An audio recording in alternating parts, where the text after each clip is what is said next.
You know that message you see everywhere online? The one that's designed to make you feel like everything is just fine? Well, today we're going to peel back the curtain and find out what all systems operational really means. Ah, this. You've seen this a million times, right? You pop over to a status page, and there it is. Big, green, friendly letters. It's supposed to be the all-clear signal, telling you everything is running smooth as silk.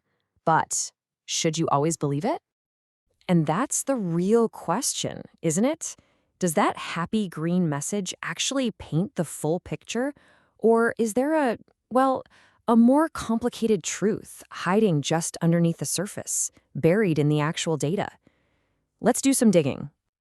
So here's our game plan. We'll start with what everyone promises, the ideal. Then we'll check the vitals, looking at some real data from a community-run platform. We'll examine the core services, then zoom out for a wider view, get into the real-world impact, and wrap up by talking about the price of independence in the tech world.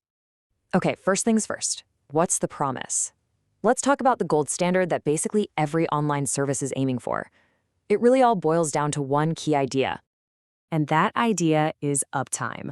It's pretty much the ultimate report card for reliability. You've probably heard tech folks talk about 5 nines of uptime. They mean 99.999%, which is insane. That's less than 6 minutes of downtime for an entire year. That's the bar. And let's be real, our expectations are sky high.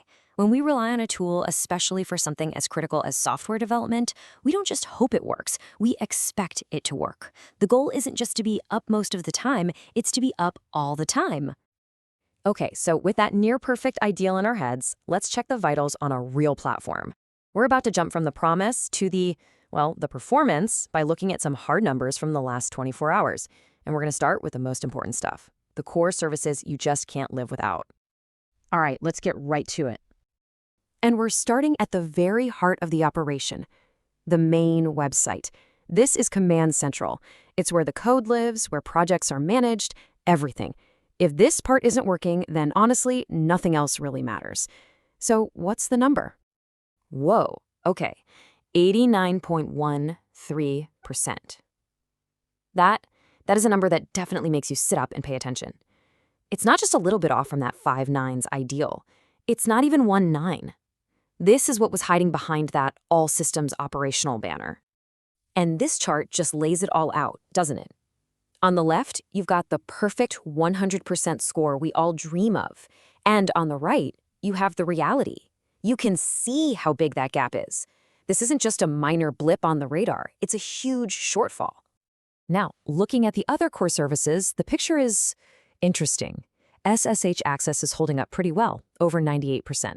But then you see code pages struggling below 91%, and the automation tools, the CICD pipelines, are kind of all over the place. So that main hub's low number, yeah, it's not a fluke. All right, let's zoom out a little. What about the services that aren't quite as front and center? How do the secondary or even experimental parts of the platform hold up? Let's get the full picture. Now, this is where it gets really fascinating. Look at the contrast here. The documentation site is actually pretty solid, over 99%. And then, bam, the community forum is at a perfect 100% uptime. So we know it's possible to get high reliability here. But then, you look over at an experimental service, and it dips right back down to that 91% range. So, we've seen a bunch of percentages. But what does any of this actually mean for a developer just trying to ship some code? It's time to translate these numbers into something we can all understand. Real-world pain. Let's go back to that main hub's uptime, 89.13%.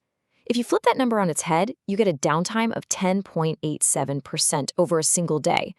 But what does that actually feel like when you're at your keyboard? It feels like this, nearly 2.5 hours. Just imagine that. For 2.5 hours, sprinkled throughout your workday, the most important tool you have is just gone. Suddenly that percentage feels a lot heavier, doesn't it? And the domino effect is just brutal.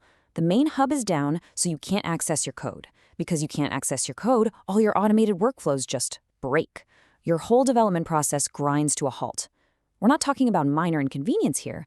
This is lost time, delayed projects, and over time, it just wears away your trust in the tool itself.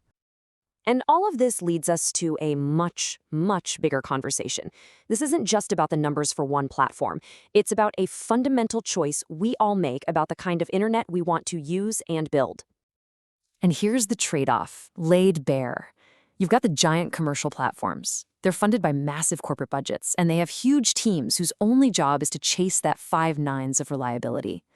And then you have community-run platforms. Their focus is on openness, on user freedom, but they're funded by donations and run by volunteers. The resources just aren't in the same league, and we've just seen exactly how that can play out. So that leaves us with this really critical question. We need these community-driven projects for a truly free and open internet.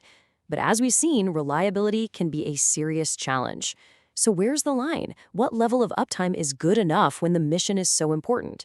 It's something to think about the next time you see that little green message that says, all systems operational. Thanks for joining me on this one.